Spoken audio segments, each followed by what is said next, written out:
জলপাইগুড়ি লোকসভা কেন্দ্রে ভোট গ্রহণ হবে আগামী 19শে এপ্রিল। ইতিমধ্যে ভোট প্রচারে নেমে পড়েছেন বিভিন্ন রাজনৈতিক দলের প্রার্থী, নেতা, কর্মীরা। বুধবার রাতে জলপাইগুড়ি পুরসভার বিভিন্ন ওয়ার্ডে নির্বাচনী প্রচার করেন জলপাইগুড়ি লোকসভা কেন্দ্রের তৃণমূল কংগ্রেস প্রার্থী নির্মল চন্দ্র রায়। প্রচারে নির্মল চন্দ্র রায়ের সাথে ছিলেন জলপাইগুড়ি পুরসভার পুরমাতা পাপিয়া পাল সহ অন্যান্য তৃণমূল কংগ্রেসের নেতা ও কর্মীরা। এদিন শহরের বাবুপাড়া থেকে বিভিন্ন জায়গায় প্রচার করেন নির্মল চন্দ্র রায়। বিভিন্ন দোকানে গিয়ে নিজের জন্য ভোট প্রার্থনা করেন তিনি। এরপর রাস্তার ধারের একটি মিষ্টির দোকানে গিয়ে মিষ্টিও খেলেন প্রার্থী। তারপর কদমতলা, থানামোড় ইত্যাদি জায়গার ব্যবসায়ীদের সাথে কথা বলেন প্রার্থী এবং তিনি আশাবাদী প্রচারে ভীষণ সাড়া পাচ্ছেন, তাই এবারের নির্বাচনে তিনি বিজয় লাভ করবেন। অন্যদিকে পুরমাতা পাপিয়া পাল বলেন, ধূপগুড়ির বিধায়ক নির্মল চন্দ্র রায়কে আমরা জলপাইগুড়ি লোকসভা আসনে প্রার্থী করেছি। লোকসভা আসনে তিনি বিজয় লাভ করে জলপাইগুড়ির উন্নয়নকে এগিয়ে নিয়ে যাবেন।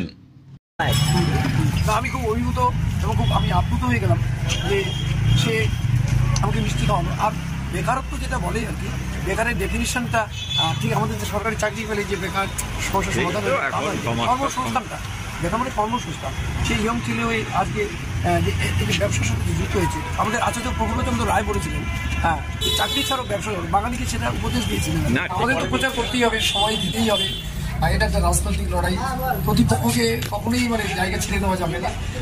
সেই জন্য আমাদের প্রচারে ভালো সাড়া পাওয়া যাচ্ছে, একটা স্বতঃস্ফূর্ত সাড়া আমি তো গ্রামেগঞ্জে ঘুরে বেরোলাম। মানুষের মধ্যে এবারকার প্রেক্ষাপটটা একটু আলাদা, মানুষের মধ্যে একটা অন্য ধরনের একটা উৎসব আমি দেখছি আর কি। আমি মানুষের কাছে এটাই প্রার্থনা করি, এই সময়টা যাতে যদি আমাকে আশীর্বাদ করেন, পরেও যাতে আমি এই সময়টা দিতে পারি।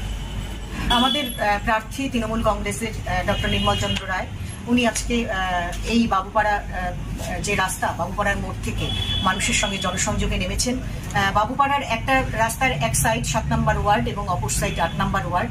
প্রতিটি দোকানে উনি জনসংযোগে ব্যস্ত আছেন, মানুষের সঙ্গে কথা বলছেন, তাদের কাছে প্রার্থনা করছেন আমাদের তৃণমূল কংগ্রেসকে জিতিয়ে আনবার জন্য।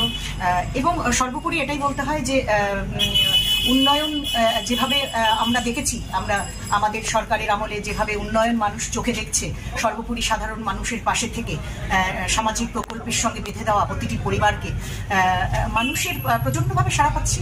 আমরা 100% আমরা আশাবাদী যে আমাদের তৃণমূল কংগ্রেস ডক্টর নির্মল চন্দ্র রায়কে এবারে আমরা এমপি পদে জিতিয়ে আমরা আরও মানুষকে যাতে পরিষেবা দিতে পারি, পরিষেবার মাত্রা যেন আরও আমরা বৃদ্ধি করতে পারি, সেই দিকে নিশ্চয়ই আমরা এগোতে পারবো। এই আশা তো অবশ্যই রাখতে হবে নির্বাচনে যখন নেমেছি। Disclaimer. This channel may not promote any violent, harmful or legal activities. All content provided by this channel is meant for an educational purpose only.